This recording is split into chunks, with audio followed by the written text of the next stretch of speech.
హల్లెలూయా, హల్లెలూయా. మన ప్రభువును రక్షకుడైన యేసుక్రీస్తు వారి శ్రేష్టమైన నామములో రాత్రికాల శుభములు తెలియజేస్తూ ఉన్నాడు. సంతోషం ప్రియులారా, చాలా కాలము తర్వాత దేవుడు మరొక నూతన అవకాశాన్ని నా జీవితంలో అనుగ్రహిస్తూ ఉన్నారు.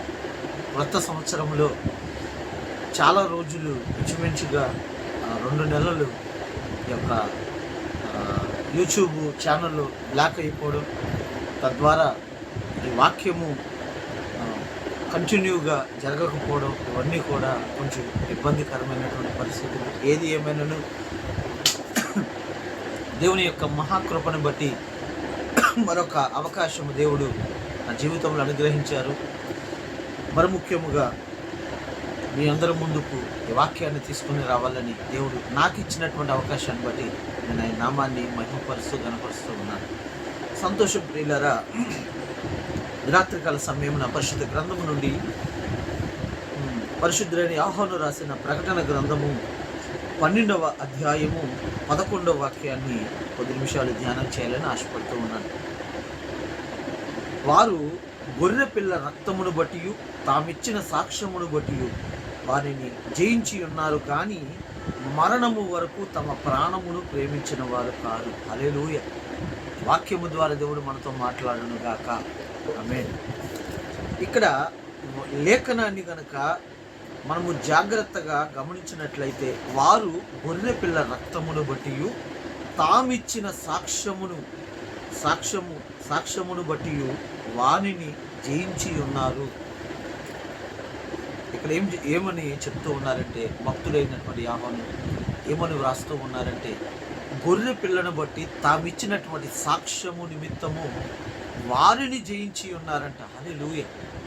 మరి ఏం చేస్తూ ఉన్నారంటే, నిజ దేవుణ్ణి కనుగొని చాలామంది దేవుణ్ణి ఆయన నిజమైనటువంటి రక్షకుడిగా అంగీకరించినటువంటి వారు, అక్కడున్నటువంటి శిష్యులందరూ కూడా వారి యొక్క జీవిత విధానాన్ని మనము గమనించినట్లయితే, ఆయనను వెంబడించేటట్లుగా ఏదో నామకార్థముగా కాకుండా దేవుణ్ణి వెంబడిస్తున్నటువంటి వారు ఏ రీతిలో ఉన్నారంటే, ఉదాహరణకి కొన్ని జీవితాలను మనము చూడగలము. స్టెఫన్ని గనుక మనము చూసినట్లయితే, ఆయన సువార్త నిమిత్తము ఆయన తన్ను తాను అప్పగించుకుంటూ ఉండగా, సువార్తను ప్రచురము చేస్తూ ఉండగా, క్రీస్తే నిజమైనటువంటి రక్షకుడని ఆయన ప్రతి ఒక్కరికి కూడా బోధిస్తూ ఉన్నటువంటి కాలములో ఆయనను రాళ్ళు పెట్టి కొడుతూ ఉండగా, ఆయన నవ్వుతూ దానిని ఆ మరణము సహితము కూడా సంతోషాన్ని వ్యక్తపరుస్తూ తన జీవితంలో మోకరించి ప్రార్థన చేస్తూ ఆకాశము వైపు చూస్తూ ఆయన ఒక ప్రార్థనను, అనేక మంది జీవితాలను మార్చినటువంటి ప్రార్థన. తండ్రి, వీరేమి చేయుచున్నారో వీరెరుగారు గనక వీరిని క్షమించండి. రాళ్ల చేత కొడుతూ ఉన్నారు, కానీ ఆయన ఏ కోశాన వారి పైన కోపగించుకొనకుండా వారిని క్షమించమని కోరుతూ ఉన్నటువంటి ప్రార్థన.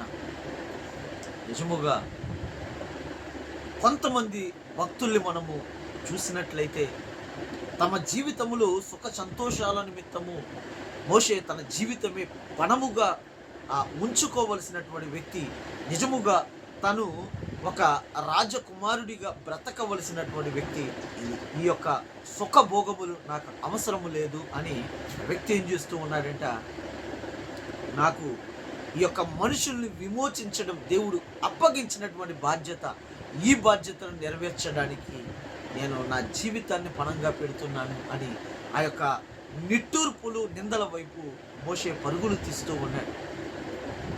ప్రియులారా, కొన్ని లేఖనాలు చూసినట్లయితే యోసేపు తన జీవితములో సుఖ సంతోషాలు, శారీరక సుఖమును కోరుకున్నట్లయితే గనుక ఆ యొక్క పొతీఫరు భార్య అని కూడి తను ఎంతగానో అధికమైనటువంటి ఆ యొక్క ఎదుగుదలను, ఈ లోకపరమైనటువంటి వాటి కొరకు ఆయన ఎదురు చూసినట్లయితే నిజముగా ఆ స్థాయికి ఆయన చేరుకునేవాడు. కానీ ఆ పాపము నుండి, సుఖభోగాల నుండి ఆయన విశ్రమించుకొని ఆయన ఏమనుకుంటున్నాడంటే, ఈ యొక్క భోగముల కంటే, ఈ పాపము కంటే నాకు ఆ యొక్క జైలు శిక్షే సరి అయినది అని ఆయన ఎంచుకుంటూ తన శరీరాన్ని నలగొట్టుకొనటానికి ఎంతగానో ఇష్టపడుతూ ఉన్నాడు. హల్లెలూయా.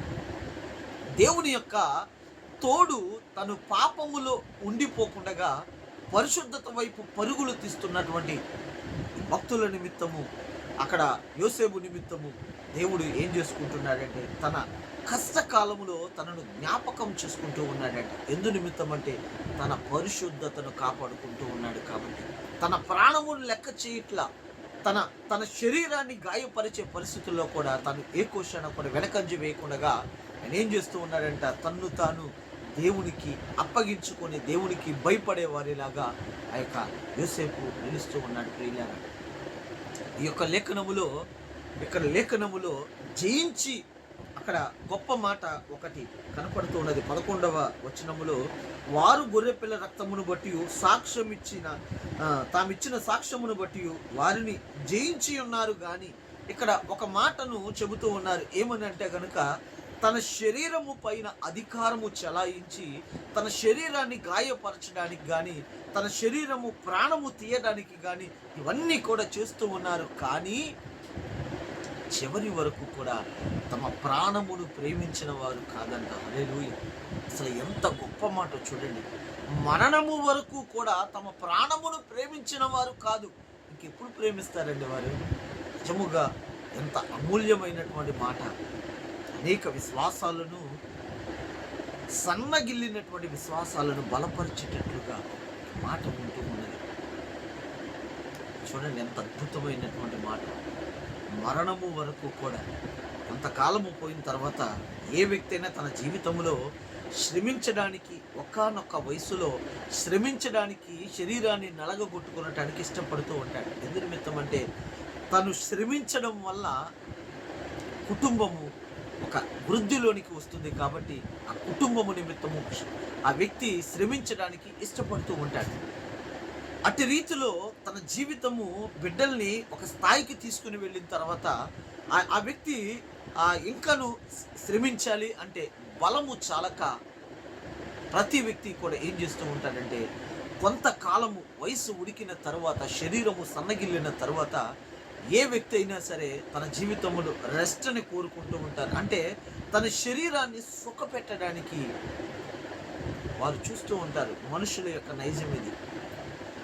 కానీ మరణమైన ప్రశాంతంగా చనిపోవాలి, దేవునిలో చివరి ఆ యొక్క క్షణాలు ఏదో నామకార్థంగా, ఇప్పటి వరకు కూడా నా జీవిత విధానము కొరకు నేను ప్రాకుల్లాడా, ప్రయాసపడ్డా, ఇక నుండైనా సరే దేవునితో ఎక్కువసేపు గడపాలి, బైబిల్ చదువుతూ ఉండాలి, ఆ యొక్క దేవుని సన్నిధికి నేను దగ్గరగా ఉండాలి అని చాలామంది ఏం చేస్తూ ఉంటారంటే చివరి కాలంలో దేవునికి ఆ యొక్క సమయాన్ని అప్పగించి ఆ మరణము కాలములో సమాధానముతో వెళ్ళిపోవాలని చాలామంది ఆశపడుతూ ఉంటారు. కానీ ఇక్కడ దేవుని యొక్క రక్షణ కాడిని భుజము పైన మోస్తున్నటువంటి వారు, వారి యొక్క జీవిత విధానం ఎట్లా ఉన్నదంటే మరణము వరకు తమ ప్రాణమును ప్రేమించిన వారు కాదు.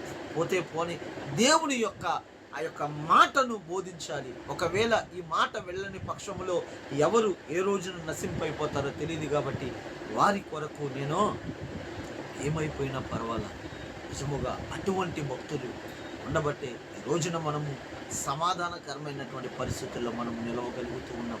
వారిని ఒక మాదిరిగా తీసుకొని మనము జీవించగలుగుతూ ఉన్నాం. ఈ దినాన వాక్యం వింటున్నటువంటి ప్రియ సహోదరి సహోదరుడా, నేను అడుగుతూ ఉన్నాను, మనము కూడా మన ప్రాణమును ప్రేమించే వారముగా ఉన్నామా?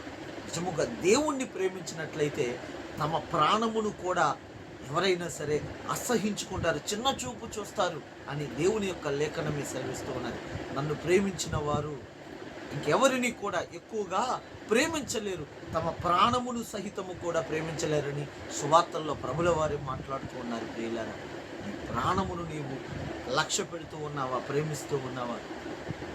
దినాన్ని ఆలోచన చేయవలసిందిగా ప్రభు పేరిట మనవి చేస్తూ ఉన్నారు. సుఖభోగాలకు అలవాటు పడిపోయి దేవుని యొక్క చిత్తాన్ని, నిర్ణయాలను నీవు నెరవేర్చకపోతే ఆయన రెండవ రాకడ చేరువుగా ఉన్నది. మధ్యాకాశానికి ఆయన రాబోతున్నాడు కదా, నీవే విధముగా ఆయన నీవు ఎదుర్కొనగలవు, ఆలోచన చేయగలుగుతున్నావా? దేవుడి కొద్ది మాటలను ఆయన వెనుకలలో దీవించిన గాక. ఆమె కూడి ఉన్న మీకు అందరికీ రాత్రికాల శుభములు తెలియజేస్తూ ఉన్నాను. హల్లెలూయా.